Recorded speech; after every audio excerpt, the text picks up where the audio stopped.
receiver, Braxton Wharton. He's got it. 20. Grovetown.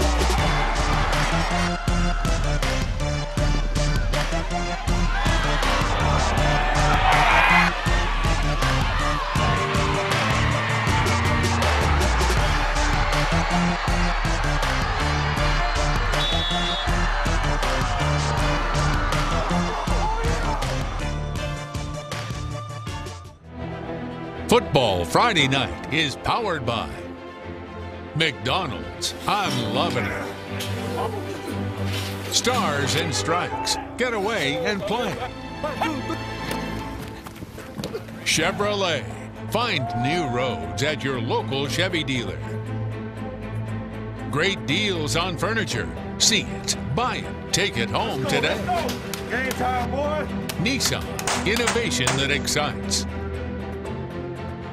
And Jostin's, celebrating moments that matter.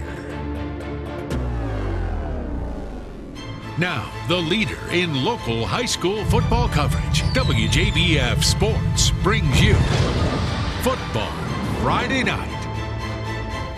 Welcome into week one of Football Friday Night here on WJBF. I'm News Channel 6 Sports Director Brendan Robertson alongside my man Zach Hughes. We've got all the scores and highlights coming your way. Man, it was good to be back out there tonight. There's nothing quite like Football Friday nights, especially with some great games here in week one. Over the next 30 minutes, we have highlights, we have scores from every game around the CSRA. We have top plays later in the show and our Game Night Live showdown between North Augusta and Thompson. That's right, let's get started. A year ago, Grovetown hosted and won their first playoff game in school history. Tonight, a familiar face on the other sideline for their season opener. The Warriors getting ready to go. And on the other sideline for Richmond Hill, you remember Matt Lazat, the former Aquinas head coach, making an appearance back in the CSRA first quarter. Grovetown punting. Aaron Bedgood from Richmond Hill. And he finds the sideline and he finds some real estate. And Zach, it looked like he gone, but he stepped out of bounds. So they brought that one back. Later in the red zone, though, it's Bedgood. Trying to throw, picked off. Jameer Malone for the Warriors going the other way with it. Early in the second quarter, Richmond Hill would get on the board first with a field goal here from Britton Williams. Not a lot to show you from this one, but Richmond Hill, the Fighting Matt Lazats, win 27-7. The other playoff team from 6A Region 3, the Evans Knights, lost their quarterback and running back from last year's team hosting Effingham County. Second quarter down 6-0. Rebels get on the board, 20-yard field goal from Torrance Dorsey. Move ahead to the third. Effingham on the move. Robert McKinnis taking the handoff on the right side and picks up a first down. That would lead to this 19-yard field goal from Torrance Dorsey, and this game tied at 6. Battle of field goals here, Zach Hughes. If you like the special teams, this one was for you. Evans trying to regain the momentum. A long run on the right side from A.J. Hassan, but that drive would stall, and I told you it was field goals. Effingham County wins 9-6, the final. Well, there were several big-time Cross River showdowns tonight, including at Lakeside High School, where the Panthers hosted Midland Valley. First ever meeting between the teams, each eager to start the season with a win after disappointing years a season ago. No names on the rosters. Mustangs number 4 there breaks loose, takes it for a big-time gain, and then next play, quarterback under pressure all night, sacks, he fumbles. Lakeside recovers. The Panthers on the move now, but they fumble, and Midland Valley gets it right back. The Mustangs would lose, but tack on a late touchdown. Lakeside wins this one 33-22, the final. Up in Lincolnton, Michael Pollock faced a tough test in his first game as Lincoln County's head coach, facing three-time defending South Carolina Class 2A state champion Abbeville tonight.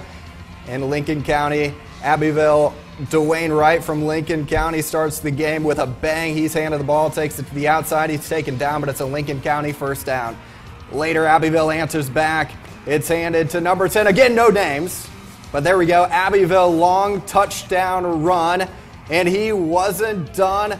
Takes the handoff again, finds the crease, and he takes it in for another touchdown. Abbeville was just dominant all night. They defeated Lincoln County tonight, 57-0, the final there. Number 1, though, you see why. Rocking over at Aquinas for the season opener. Fighting Irish hosting Laney. Aquinas up 17-0 and looking for more in the second quarter. Third down, J.P. Lambert hits Charlie Davis on the slant screen, but Theron Foreman is there and makes the stop for the Wildcats. Ensuing drive for Laney. Dykey's King trying to make something happen, carrying it like a loaf of bread. You know what's next. Fumble, recovered by Laney, but now they're pinned deep. Same drive, final seconds of the first half. King gonna roll left, lets this one fly, but Aquinas' Joseph Welts, smart play, bats it down, forces the punt. James Leonard brings the house. Good call, because the block, John Parrish, smothers it for Aquinas, and the Irish were in business with a timeout left and enough time on the clock. So one play later, Lambert rolling left and right into your living room. Look at this. Cam Brinson taking the hit, hangs on, makes it 24-0 Aquinas. The Irish roll in the season opener, 31-0. Might see that play again. Jefferson County, round 8th in the Week 1 2A poll, went 10-2 a year ago, hosting Swainsboro. First up, Tigers QB Cade Yeomans, handing it off to Valerio Stevens Jr., not senior, junior. Junior runs it in for a big gain into Warrior territory. The ref rules a first down just before the 20. Then Yeomans, showing off the footwork. Can't find a man open. He takes the ball downfield himself. Nice little gain. Later on the drive, Yeomans looking for a man open. He finds the junior wideout, Dre Miles, snags it in the end zone for a Tiger touchdown. Tigers lead 14-6. Warriors driving down the field before half. And senior Jaden Jenkins drops back, can't find a man open, uses his legs to break a couple tackles, gets a first down. Same drive, Jenkins dropping back, throws a bomb for Xavier McGee, but it's picked off. Might see that one again. Dre Miles finished first half with a touchdown and a pick. Swainsboro wins 14-12, the final.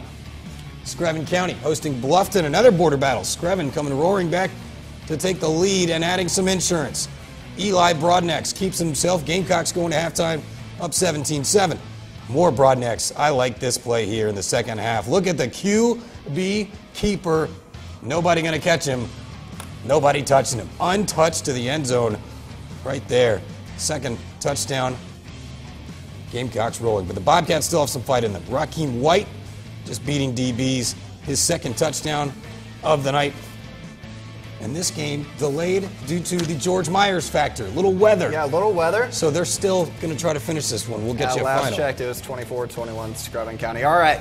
After their head coach stepped down less than a month ago, the Josey Eagles and interim coach Marcus Jackson kicked off their season against Cross Creek tonight. First meeting between the schools in 7 years. First possession for Josey. Trouble with the snap. The Razorbacks are there for the huge sack to force a 3-and-out. Now, ensuing Cross Creek drive, 3rd and long. Davian Sims takes the handoff, breaks the tackle, drags Josey defenders for the first down, and then later in the drive, 3rd and 4 from the 5. Donald Cone breaks through for the touchdown. That put Cross Creek up 7-0, and the Razorbacks rolled 41-8 the final. Glen Hills and first-year head coach Brandon Toll opened their season against Jeff Davis. Second quarter, Yellow Jackets lead 14-0. First and goal from the 1. Emmanuel Rumpf punches it in for the score. That put Jeff Davis up 21-0. But the Spartans wouldn't be shut out. Ensuing drive, Jonathan Jones to Emmanuel Jones, batted in the air, but what a snag. Woo. Glen Hills gets the highlight, but Jeff Davis got the win. Final score 35-6. Former region rivals Hepzibah and ARC facing off in their season openers tonight. Rebels went down in 2A this season. And what a start to the season for ARC. This is the opening kickoff. This is Cardale White finding some room down the right side, blazing speed. Nearly 70 yards on the opening play for ARC before he's dragged down. Great field position. So Mason Cobb, the QB keeper, right up the middle. That was a big first down conversion on 3rd down for the Knights. And then they hand it off. QB option, that's Torrey Taylor getting the option from 4 yards out. ARC up 7-0. They get the ball back after forcing a 3-and-out. This time, 3rd and 13 from the 37. Cobb steps up in the pocket, airs it out, and right into the arms of White. Nice play. They go up 14-0. ARC cruises tonight. 45-20, the final. All right, we got some scores. Washington County defeats Baldwin 19-7. Dublin dominates 1A number 3 ECI 42-7 in the final 3. Georgia Military College Prep beats Glasscock County 35-7 there. And then it was Windsor Forest over Jenkins County 28-22. Finally, Warren County opens its season with a win 40-6 over portal. We're just getting started here on Football Friday Night. We've been through our Georgia public schools. And that's right. We're coming up next. We're making the trip across the Savannah.